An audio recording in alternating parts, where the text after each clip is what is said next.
సిటీలో రోజు police పహారాలు, patrolling, intelligence రిపోర్టులు, సీసీటీవీలతో నిఘా, అడుగడుగునా పోలీసుల చెక్కింగ్లు. చెప్పుకోవడానికి అంతా బాగానే ఉన్నా అసలు వాస్తవ పరిస్థితి మాత్రం మరోలా ఉంది. నగరంలో చిన్నారులకు రక్షణ లేకుండా పోతోంది. బస్టాండ్లు, ఆస్పత్రులు లాంటి జనసమర్థ ప్రాంతాలను లక్ష్యంగా చేసుకుని కిడ్నాప్ ముఠాలు రెచ్చిపోతున్నా వాటిని అరికట్టడంలో మాత్రం పోలీసులు ఘోరంగా విఫలమవుతున్నారు.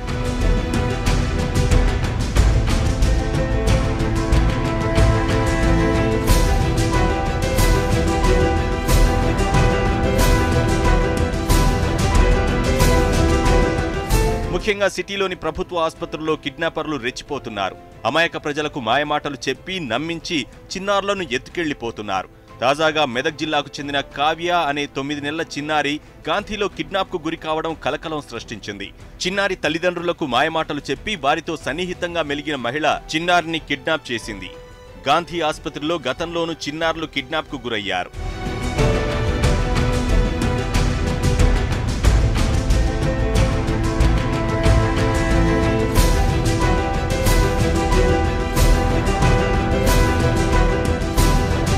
చిన్నపిల్లలను అమ్ముకునే కొన్ని ముఠాలు నగరంలో సంచరిస్తున్నాయి. ఇవన్నీ బస్టాండ్లు, రైల్వే స్టేషన్లు, ఆసుపత్రులను లక్ష్యంగా చేసుకుని కిడ్నాపింగ్ కు పాల్పడుతున్నాయి.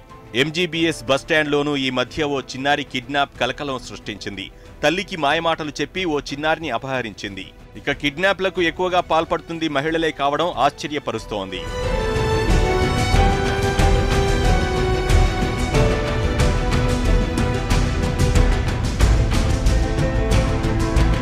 అయితే ఎక్కువగా కిడ్నాపర్లు బస్టాండ్లు, ఆసుపత్రులను లక్ష్యంగా చేసుకుంటున్నా పోలీసులు మాత్రం భద్రతా ఏర్పాట్లు కల్పించడంలో విఫలమవుతూనే ఉన్నారు. నగరంలో పెరిగిపోతున్న కిడ్నాప్లతో తమ పిల్లల్ని బయటకు పంపాలంటేనే తల్లిదండ్రులు భయంతో వణికిపోతున్నారు. స్కూలుకు వెళ్లిన చిన్నారులు క్షేమంగా ఇంటికి చేరే వరకు ఆందోళన చెందుతున్నారు. కిడ్నాపింగ్ ముఠాలపై పోలీసులు ప్రత్యేక దృష్టి పెట్టి కిడ్నాపింగ్లను నియంత్రించాలని కోరుతున్నారు. ఇక ఆసుపత్రులు, బస్టాండ్లకు వచ్చేవారు కొత్తవారితో జాగ్రత్తగా ఉండాలని పోలీసులు సూచిస్తున్నారు.